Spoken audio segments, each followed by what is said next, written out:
Day 424 of the Ukrainian War Map, also known as the Russo-Ukrainian War. Juzzy here, and I'm back on the air for the moment as I provide you guys with a super quick update as I take a simplified and down-to-earth approach to some of the most important happenings on the ground in Ukraine. But do note, I don't have my regular equipment with me where I am today, so yeah, bear with me, the quality might not be as good. We'll see, particularly the mic. But so starting off, we'll take a quick look at those Russian military losses. And currently, Russia is sitting on 184,420 military personnel losses there, which includes 3 tanks, 1 APV, and 5 artilleries. Then we'll take a brief look at the map today, as we start out in Russia once more. And as a result of an expensive $160 million S-400 air defense complex, rolled off a perfectly straight highway in the Tula Oblast, right there, into the side ditch there, as you can see. And it was later found that the Russian driver did test positive for drinking and driving under the influence. And it never ceases to surprise me that even in the 21st century Russian military, drinking is actually still so ingrained into their system there. It's actually considered somewhat acceptable at most levels of the military as well. Then moving down a bit into the Russian city of Belgorod, near to the border of Ukraine, where a Russian Su-34 fighter jet that was flying over the city accidentally drop-released a munition, injuring at least 3 people. It landed in the street, leaving a 20-meter or 65-foot impact crater in its wake.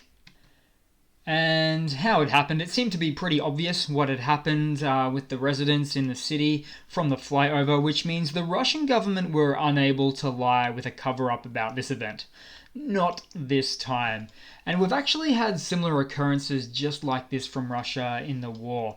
And situations like these are likely a case of military underfunding, or more likely funding misappropriation, leading to poor levels of maintenance for pretty much any aspect of their air force, army, or navies. Then we'll move across down to the Ukrainian map here, and in particular we'll start out in Bakhmut. So we'll zoom into that one there, and firstly take a look. So small incremental gains have been made by the Russian forces day by day in the past week, as we all continue to be pretty surprised and impressed at Ukraine's defense resilience in this region.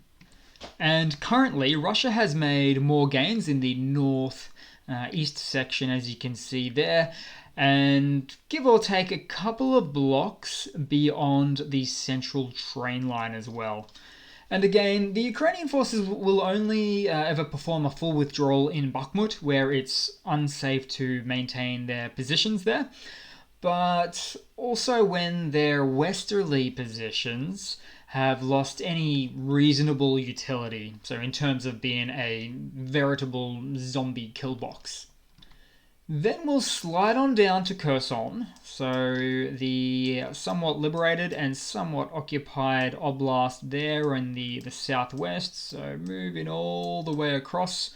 So where it appears Ukraine has managed to establish a bridgehead, as they call it, on the south of the river, as recently provided footage from the Ukrainian forces, which dates back to the 19th of April, shows a Ukrainian landing party of troops on the left bank, or in other words, the south bank of the Dnipro River there. And I would expect a mission like this to be from the SOF, or the Ukrainian Special Operations Forces, performing reconnaissance missions. And it seemed to happen just below the major city area in Kherson there on the south bank. Then we'll move across to some news for today, so just a little bit, but the first Indian company that shipped Russian oil has been hit with sanctions. So this basically means, well, in this case, that they have lost their insurance, which in turn means their entire fleet can no longer use docks or move through many waterways throughout the globe. And the larger point is that even with Russia seeking alternative shipping and income streams for their oil, it's a long road to hoe, or not so much smooth sailing ahead for them, to use the correct vernacular. But moving on to some more similar in nature news. So remember how Russia said sanctions don't work?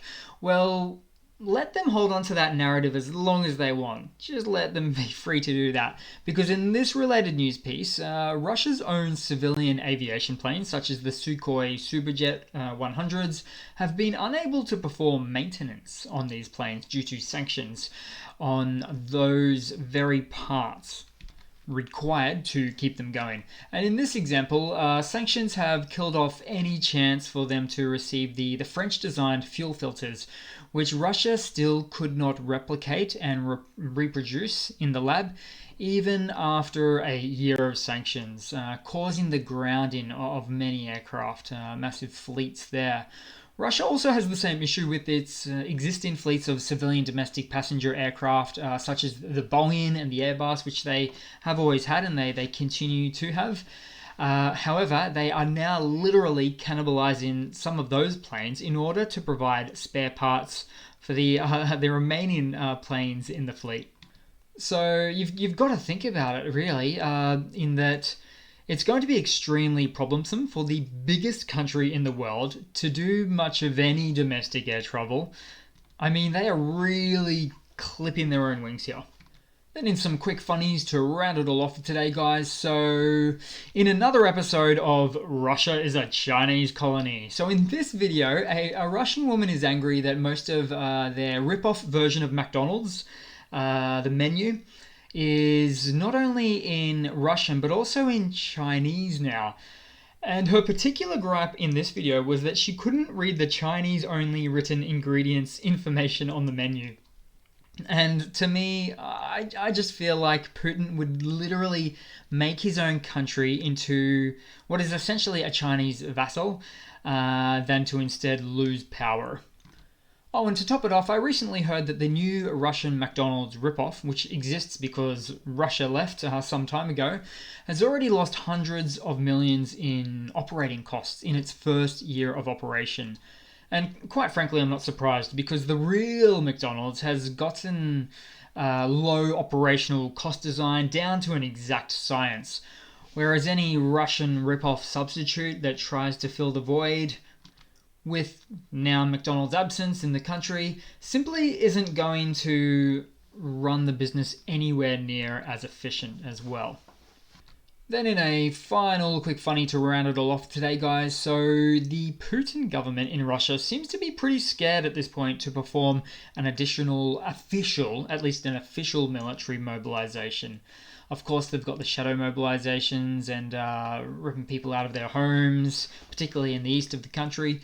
But at the moment, there is a whole bunch of Russian ads going around right now, and I want to say crass. They're very crass ads, not very refined, saying things like "fulfill your dream, become a man," and also "you're a man, so be one."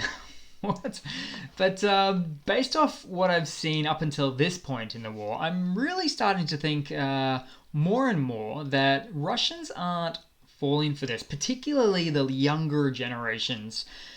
And I mean, if "be a man" is your current go-to propaganda line to get your available civilians to go and enroll in your insurmountably botched war that you've started, this military drive is going to have some of the lowest turnouts in recorded Russian history. So thanks for watching, guys. I appreciate all of your support. I've been away for a bit, hoping to get a bit steadier, be back almost daily as I used to be, just sorting a lot of things out. It's never easy, but I really appreciate all the kind words. And I really do hope to see all of you guys there in the next one. Cheers.